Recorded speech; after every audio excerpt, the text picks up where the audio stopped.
মাত্র 8টি করে সৃজনশীল প্রশ্ন 4টা অধ্যায় থেকে। তুমি যে স্কুলের শিক্ষার্থী হও, যে বোর্ডের শিক্ষার্থী হও না কেন, এই 8টা করে সৃজনশীল প্রশ্ন জাস্ট খুব ভালো মতো করে প্র্যাকটিস করে যাও। সেম টু সেম অথবা সেম টাইপের প্রশ্নগুলো তুমি টেস্টে কমন পেয়ে যাবা। 4টা অধ্যায়, এই 4টা অধ্যায় থেকে 5টা প্রশ্ন সবসময়ই থাকবে। এই সাজেশনটি সকলের জন্য প্রযোজ্য। সকল বোর্ডের শিক্ষার্থীরা, ইংলিশ ভার্সনের শিক্ষার্থীরা, দাখিল এবং মাদ্রাসা বোর্ডের শিক্ষার্থীরা অবশ্যই ফলো করবে।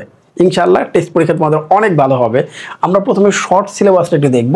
শর্ট সিলেবাসে আমাদের কী কী আছে, অধ্যায় 1, 2, 3, 4 পর্যন্ত এবং 11, 12 এবং 13। তোমরা দেখতে পাচ্ছ আমি এখানে হাইলাইট করে ফেলেছি কত, 11, 12, 13 এবং কত 2 নাম্বার। এই 4টা অধ্যায় একেবারে বেসিক শিখতে হবে। এই 4টা অধ্যায় থেকে 5টা প্রশ্ন থাকবে। 4টা থাকবে সবসময়, 5টা প্রশ্ন থাকবে এই 4টা অধ্যায় থেকে। 11, 12, 13 মানে অবশ্যই পড়বা, সাথে 2 নাম্বার অধ্যায়টা যদি পড়তে পারো।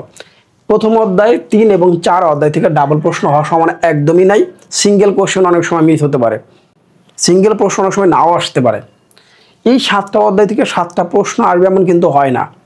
অনেক সময় একটা অধ্যায় থেকে ডাবল প্রশ্ন করে ফেলে, সেক্ষেত্রে কিন্তু অন্য অধ্যায় থেকে কোশ্চেন বাদ পড়ে যাবে। এটা কিন্তু মাথায় রাখতে হবে। মানবন্টন আই থিঙ্ক ইতিমধ্যে সবাই মানবন্টন জানো, তারপরেও তাহলে 5 দুগুণে 10 আর 4 10 40 এবং কত 25। লাস্ট প্র্যাকটিক্যাল আমাদের 25 মানবন্টন। ওকে,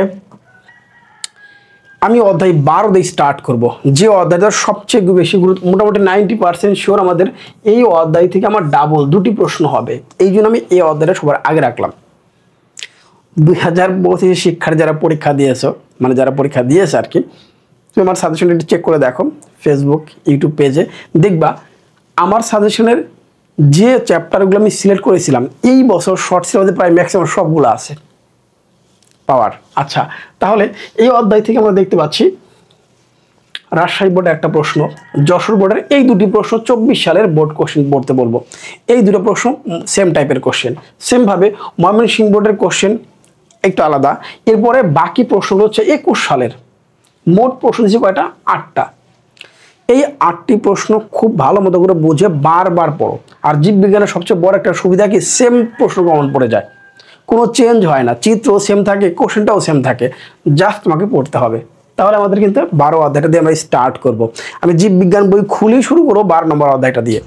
এই অধ্যায় এই সৃজনশীল 8টা ছাড়া বাকি সৃজনশীল প্রশ্ন যা আছে এই সবগুলো আমি ক এবং খটা ভালো মতো পড়বো, স্পেশালি খ নাম্বারটা। বাকি সৃজনশীল প্রশ্নের খ পড়বো, তার মানে হচ্ছে আমার সংক্ষিপ্ত প্রশ্নগুলো হয়ে যাচ্ছে।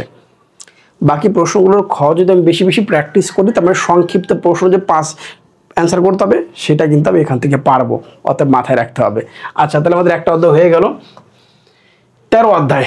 এরপরে 13 অধ্যায়, তাহলে চিন্তা করছিলাম আমি কিন্তু আমার মতো সাজাইছি, কেন ইম্পর্টেন্স কোনটা বেশি সেটা দিয়ে আমি সাজিয়েছি তোমার জন্য বোর্ড প্রশ্ন বিশ্লেষণ করার পর। এখানে ঢাকা, কুমিল্লা এবং চট্টগ্রামের 3টি প্রশ্ন, ঢাকা, সিলেট, চট্টগ্রাম, বরিশাল এখানে 4টা, আর লাস্ট হচ্ছে ঢাকা বোর্ড 17-এর একটা প্রশ্ন, 8টা। দেখবে প্রশ্ন সেম টু সেম, শুধু ক আর খটা চেঞ্জ হয়ে গেছে। ক আর খটা চেষ্টা করো বোর্ড প্রশ্ন বেশি পড়ে, সেখানে দেখবা 80 থেকে 90% বোর্ড প্রশ্ন থেকেই রিপিট হয়ে যায় ক এবং খ। ক এবং খ প্রশ্নটা 80 থেকে 90% বোর্ড প্রশ্ন থেকে রিপিট হয়ে যায়। খ নাম্বারটা একটু বেশি পড়তে হবে, যেটা সৃজনশীল মানে সংক্ষিপ্ত প্রশ্নের জন্য কাজে লাগবে। তাহলে 2টি অধ্যায় আমার হয়ে যাচ্ছে। ওকে, নেক্সট অধ্যায় আমরা আসি, 11 অধ্যায় জীবের প্রজনন। দেখো 11, 12, 13 3টা আমি সবার আগে রাখছি। এখন ঢাকা, রাজশাহী 24 সালের প্রশ্ন দেখতে পাচ্ছি, ঢাকা, যশোর, চট্টগ্রাম, কুমিল্লার 23-এ এবং লাস্টে হচ্ছে কি দেখতে পাচ্ছ কত, রাজশাহী, চট্টগ্রাম 17-এর 2টি প্রশ্ন।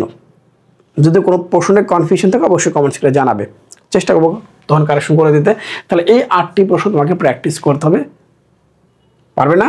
8টা প্রশ্ন কিন্তু মাত্র, জাস্ট বাকি যে প্রশ্নগুলো থাকবে সেই প্রশ্নগুলো কি পড়বো, খ নাম্বারটা বেশি পড়বো, যেন আমি সংক্ষিপ্ত প্রশ্ন আনসার করতে পারি।